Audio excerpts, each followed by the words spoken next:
Hello everyone, this is Harshita here. Welcome to our YouTube classes Chhattisgarh Sahayak Shikshak. We are going to learn about child development. Today is topic the stage of cognitive development and some quality. आज का हम लोग का विषय है पियाजे की विकास की अवस्थाएं एवं विशेषताएं। जीन पियाजे ने अपने जो संज्ञानात्मक विकास की जो अवस्था है उसको 4 भागों में बांटा है। कितने भागों में बांटा है? 4 भागों में बांटा है, जिसमें से पहला है संवेदी गत्यात्मक अवस्था, या इसी का दूसरा नाम है आपका पेशी अवस्था। ठीक है। दूसरा है आपका पूर्व या फिर प्रांक संक्रियात्मक अवस्था। तीसरा है आपका मूर्त या उसी को स्थूल, ठोस या प्रत्यक्ष संक्रियात्मक अवस्था।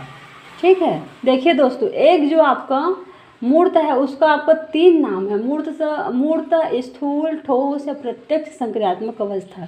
यानी कि पियाजे की जो तीसरी अवस्था है उसका आप ये 4 नाम से इसको जानते हैं। ठीक है। इसी में से किसी न किसी एक नाम को आपको कंफ्यूज करने के लिए दे सकते हैं उसमें एग्ज़ाम में। यदि आपको मूर्त संक्रियात्मक बोले या स्थूल संक्रियात्मक या ठोस संक्रियात्मक या प्रत्यक्ष संक्रियात्मक, तो चारों में से आपको क्या लगाना है?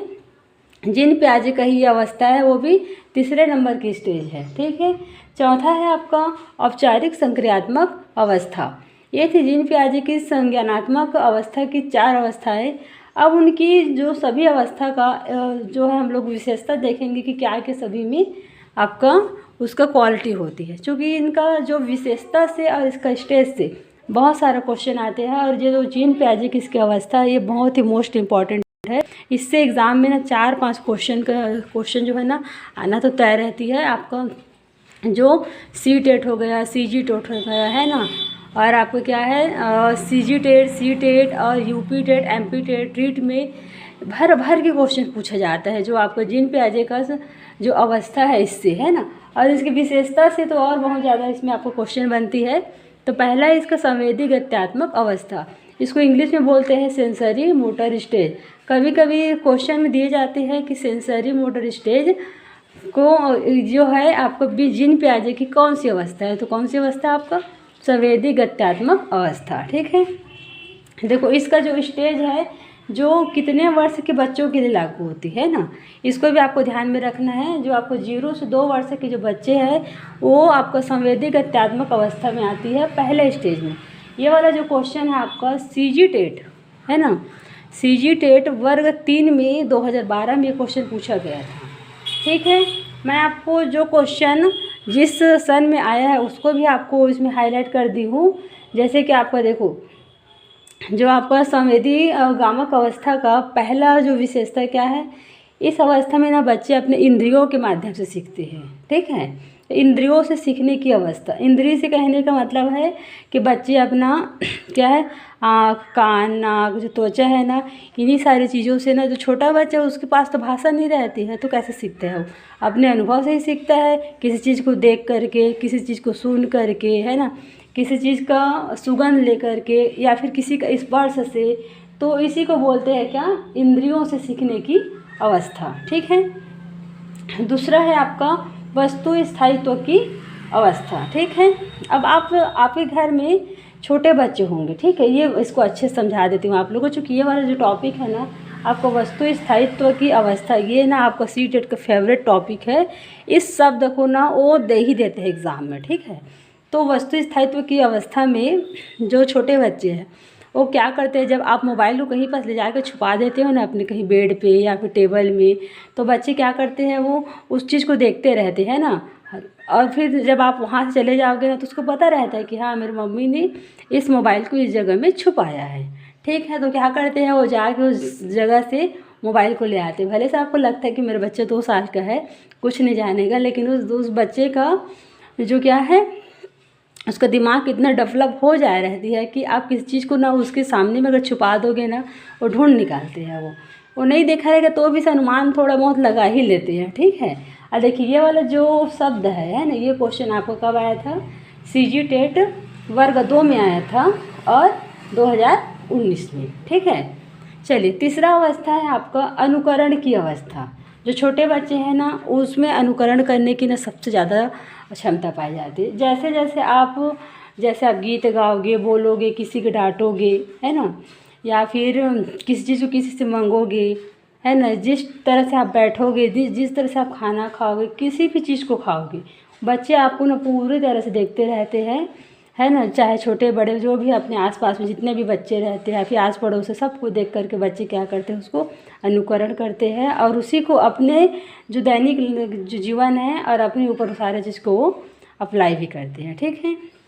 या फिर आप लोग देखे होंगे कई बच्चे ना बाहर किसी चीज़ को देखने के लिए जाते हैं, कहीं पास अगर आपका नृत्य हो रही है ना, सुबह नृत्य हो गया या फिर और अलग अलग से गांव में होती है, जैसे नवरात्रि के टाइम में हुआ था तो सब बच्चे डीजे में भी डांस करते थे, तो सारे चीज़ को देखते हैं ना, तो बच्चे सेम वैसे ही अपने घर में भी आकर के डांस करने लगते हैं या फिर वैसी हरकत करने लगते, ठीक है। तो इसका डी है चौथा जो इनका विशेषता है, लक्षणोन्मुख व्यवहार का उद्भव, ठीक है।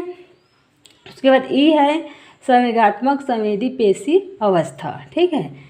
एफ है आपका जन्मजात स्वतः प्रेरित क्रिया की अवस्था, और ये जो मतलब बच्चों में ना ये जो गुण है वो जन्मजात होती है, जितने भी उनका है ना सेंसरी ऑर्गन वाला जो क्रिया होती क्या होती है उसको जन्मजात होती है। पूर्ववाचिक अवस्था, और एच है आपका गतियों की आवृत्ति की अवस्था, ठीक है। ये रहा आपका संवेदी गत्यात्मक अवस्था की, ये सभी लाइन को आपको याद रखनी है, इसी में से आपको क्वेश्चन पूछा जाता है, पूछ दिए जाएंगे कि गतियों की आवृत्ति की अवस्था ये जीन पियाजे की कौन सी अवस्था में आती है। इस टॉपिक को अगर आपको पता रहेगी तो आप बता पाओगे कि ये आपका संवेदी गत्यात्मक अवस्था के स्टेज में आती है, ठीक है। चलिए अब चलते हैं आपका जीन पियाजे की सेकेंड स्टेज, जिसको क्या बोलते हैं, पूर्व या फिर इसी का दूसरा नाम है प्राक संक्रियात्मक अवस्था। इसको इंग्लिश में बोलते हैं प्री ऑपरेशनल पीरियड, ठीक है। ये जो है आपको 2 से 7 वर्ष के बच्चों के लिए ये जो स्टेज है, देखिए ये वाला सेम यही 2 से 7 वर्ष के जो बच्चे हैं जीन पियाजे की कौन सी अवस्था में आते हैं, तो वो पूर्व या प्राक संक्रियात्मक अवस्था में आते हैं। ये वाला आपको क्वेश्चन सेम इसी लाइन को लिखा गया था कब, CG टेट वर्ग 3, वो भी 2022 में, ठीक है। तो देखिए दोस्तों, आपका जो जीन पियाजे का जो हर एक स्टेज कितना इम्पोर्टेंट है, इसी से आपका घुमा फिरा के क्वेश्चन पूछा जा रहा है ना। तो इसका स्टेज को जो ये सन है स्पेशल करके 2 से 7 वर्ष की, है ना, प्री ऑपरेशनल स्टेज, पूर्व और प्राक संक्रियात्मक, इन सभी वर्ड को आपको याद रखनी है। इसी वर्ड से सेम टू सेम यही वर्ड है उस पेपर में छपता है, ठीक है। जैसे आपको ये वाला शब्द मिला, आप लोग को जस्ट टिक लगाना है किसमें, जीन पियाजे करके, ठीक है। जीन पियाजे करके आपको राइट लगानी है, ओके। चलिए अब देखते हैं जीन पियाजे के पूर्व या फिर प्राक संक्रियात्मक अवस्था की क्या क्या विशेषता है, ठीक है। तो पहला क्या है आपका प्रतीकात्मक सोच, क्या है ये, प्रतीकात्मक सोच। पहला क्या है इसका, प्रतीकात्मक सोच। दूसरा क्या है, आत्म केंद्रित या फिर अहम केंद्रित अवस्था। ये जो आत्म केंद्रित अवस्था है ये बच्चों में आपका 6 से और 7 साल के बच्चे में ना ये वाला जो गुण है ज़्यादा पाया जाता है। और देखिए अब ये जो लाइन है आपका कब कब आया था, CG टेट 2000 वर्ग 3 में 2017 में आया था, 2022 में, 2023 में। 2023 का जो सहायक शिक्षक है ना, असिस्टेंट टीचर है ना, इसमें ये क्वेश्चन सेम इसी लाइन को पूछ दिया था। तो देखिए ये जो लाइन आपका कितना इम्पोर्टेंट है ना, देखो लगातार 17, 22 और 23, अब आने वाले 25, 26 जो भी मतलब अभी टेट होने वाली है उसमें भी ये पूछने की 100% क्या है, चांसेस है, ठीक है। तो आत्म केंद्रित अवस्था कहने मतलब है कि बच्चे ना स्वयं को ज़्यादा मतलब प्रायोरिटी देते हैं, और ना किसी भी चीज़ को ना अपना तो ले लेगी, है ना, कोई भी खाने पीने का भी कोई भी वस्तु है, लेकिन वो आपको देने से इनकार कर देगी, साफ मना कर देगी कि नहीं दूँगी। और जब उसको चाहिए रहेगी ना तो अलग अलग तरह से आपको मनाने की कोशिश करेगी, है ना, और एकदम से क्या बोलेंगे कि नहीं मुझे चाहिए करके एकदम अलग अलग फेस बनाएगी, मतलब एक्टिंग करेगी, है ना। तो इसी को बोलते हैं अहम केंद्रित या फिर आत्म केंद्रित, मतलब स्वयं में केंद्रित रहते बच्चे, ठीक है। तो हमें उस बच्चे को समझना है कि बच्चे अभी किस अवस्था में है, तो हमें किस तरह से उसके साथ व्यवहार करनी चाहिए, ठीक है। चलिए C नंबर का देखते हैं, अपलटावी गुण, ठीक है। अपलटावी गुण का मतलब है आपका बच्चे जो है किसी चीज़ को मतलब उसको बोलोगे ना कि अपलटावी गुण में ना आप लोग जब बच्चे को ना ये दिखाया जाता है जैसे कि 2+3 है ना, 2+3 कहोगे तो 5 मान लेगी, ठीक है। लेकिन इसी को आप 3+2 कहोगे ना तो बच्चे इसका आंसर नहीं दे पाएंगे, ठीक है। मतलब इस अवस्था में बच्चे में अपलटावी गुण पाए जाते हैं। वो किसी चीज़ को अगर ना आप सीधा सीधा बताओगे तब तो समझ लेगी, है ना। जैसे आप उसको आप पलट दोगे उसकी संख्या को ना, तो फिर उसका आंसर वो नहीं दे पाएगी, ठीक है। डी है आपका विचारों की अनुक्रमणीयता, ठीक है। ई है आपका काल्पनिक खेल केंद्रण, और एफ है असंगत आकस्मिक तर्कणा, और जी है आपका प्रत्यक्ष बोध तर्कणा, ठीक है। ये सभी लाइन क्या है आपका जीन पियाजे की पूर्व संक्रियात्मक अवस्था की ये सभी विशेषता है। इस सभी विशेषता को आपको याद रखनी है। इसी विशेषता में से आपका एक ना एक क्वेश्चन आपको पूछना उसमें निश्चित है, ठीक है दोस्तों। तो ये रहा आपका जीन पियाजे की पहला और दूसरा स्टेज। अभी फिर देखते हैं कौन सा नंबर का, तीसरे स्टेज को, ठीक है। जीन पियाजे जी की जो तीसरी अवस्था है वो कौन सी है आपका, मूर्त संक्रियात्मक अवस्था। इसको इंग्लिश में क्या बोला जाता है, कॉन्क्रीट ऑपरेशनल स्टेज, ठीक है। ये होता है आपका 7 से 11 वर्ष के बच्चों के लिए। ये वाला जो है आपका लागू होता है कितने वर्ष के बच्चों के लिए, 7 से 11 वर्ष के। ये जो आपका क्वेश्चन है ये आपका सीजी टेट वर्ग 3 के 2023 में क्वेश्चन आपका पूछा गया था, सेम टू सेम इसी लाइन को, है ना। मूर्त संक्रियात्मक अवस्था जो 7 से 11 वर्ष की होती है, ये आपका जीन पियाजे की कौन सी अवस्था में आती है, तो कौन सी अवस्था में आती है आपका, ये तीसरी स्टेज में आती है, तीसरी अवस्था में आती है, ठीक है। चलिए दोस्तों, अब देखते हैं हम लोग मूर्त संक्रियात्मक अवस्था की क्या क्या विशेषता है, उसको एक एक करके हम लोग एक्सप्लेन करते हैं। तो देखते हैं, पहला है इसका पलटावी गुण, है ना। पलटावी का गुण इसमें आ जाता है, जैसे कि अगर आप बच्चे को 2+3 करोगे तो वो 5 लिखेगी, इसी को आप 3+2 करोगे, है ना, तो भी वो क्या लिखेगी, वो 5 ही लिखेगी। मतलब इस अवस्था में बच्चे में किसी भी चीज़ को उलटने पलटने का गुण आ जाती है, ठीक है। बी है आपका संरक्षण का गुण।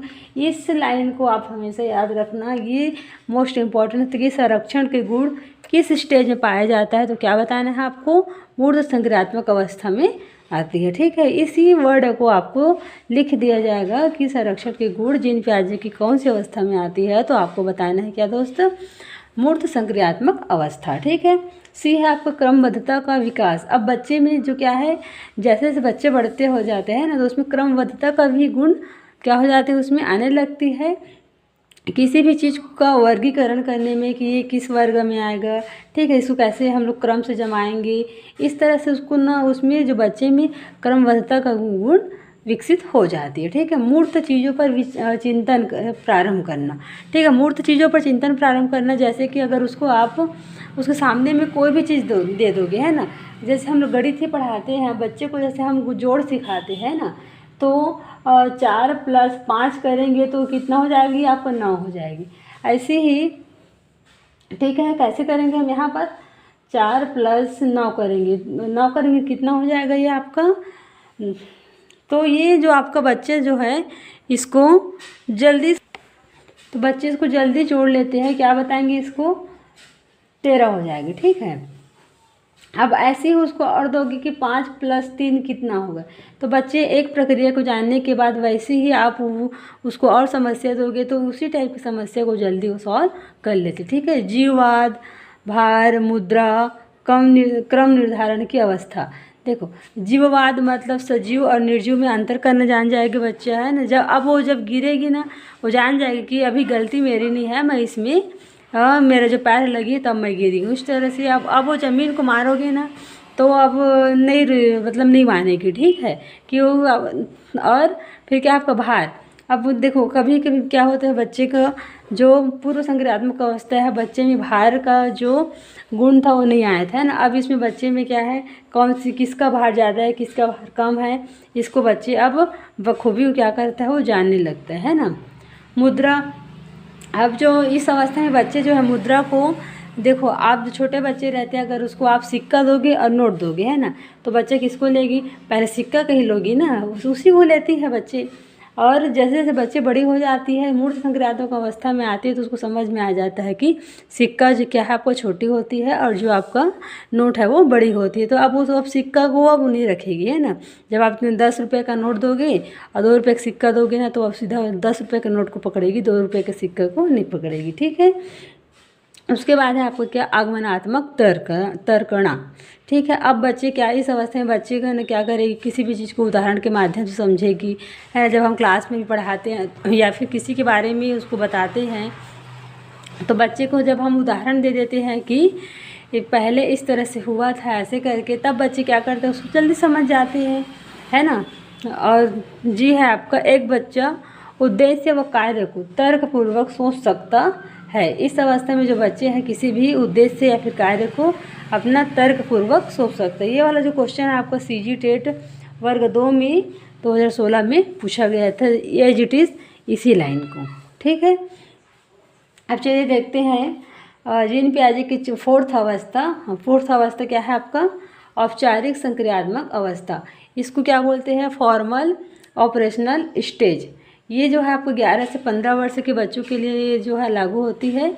इस अवस्था में अमूर्त चिंतन, बच्चे क्या करने लगते हैं, अमूर्त चिंतन करने लगते हैं। मतलब वो ना दूर दूर की चीज़ों के बारे में सोचने लगता है, कि कल्पना करने लगते हैं कि इस तरह से ये हुआ होगा, ऐसे करके, है ना। तार्किक चिंता, बच्चे ना अपना खुद का मतलब तर्क लगाने लगती है, अपना सोच उसमें विकसित हो जाती है ना। वो सोचने लगता है कि ऐसा क्यों हुआ होगा, कैसा हुआ होगा, इसमें किस तरह से और कुछ किया जाए, इस टाइप के ना वो क्या करता है, अपना तर्क लगाने लगती है। और ज़्यादातर ये आपका ना जो बच्चे गणितीय प्रक्रिया को और अच्छे तरीके से इसमें समझ जाते हैं, ठीक है। परिकल्पनात्मक निगमनात्मक सोच, जब अपना बच्चे जब बड़े हो जाते हैं ना, 11 से 15 साल के बच्चे हो जाते हैं, 7-8 की क्लास के जब बच्चे हो जाते हैं, तो उन लोगों को ना कोई भी फार्मूला बता दोगे किसी बच्चे को, तो वो क्या कर लेती है, उसको जल्दी से पकड़ लेती है, ठीक है। उसके बाद वैज्ञानिक सोच की शुरुआत, इस अवस्था में बच्चे में वैज्ञानिक सोच की शुरुआत होने लगती है।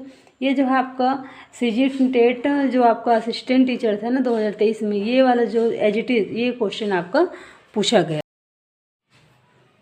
तो ठीक है दोस्तों, अगर ये वीडियो आपको पसंद आया होगा तो लाइक से सब्सक्राइब ज़रूर कीजिएगा। और आप लोग वीडियो को देख लेते हो, कमेंट वमेंट नहीं करते हो, प्लीज़ अगर आपको वीडियो अच्छा लगती है, अगर आप चाहते हो कि इस तरह से आपका जो नोट्स मिले, तो आप प्लीज़ कमेंट कीजिएगा कि आपको ये वीडियो देख कर कैसे लगती है, क्या है। आपका फीडबैक बहुत ज़रूरी है। अगर आप लोग फीडबैक अपना नहीं दोगे, अपना लाइक नहीं करोगे, तो फिर मैं अपना फिर वीडियो नहीं बनाऊंगी, क्योंकि मैं ये सारा चीज़ आप लोग को माइंड में रख करके बना रही हूँ, ठीक है दोस्तों। अगर ये वीडियो आपको पसंद आई हो तो लाइक शेयर सब्सक्राइब ज़रूर कीजिएगा। धन्यवाद।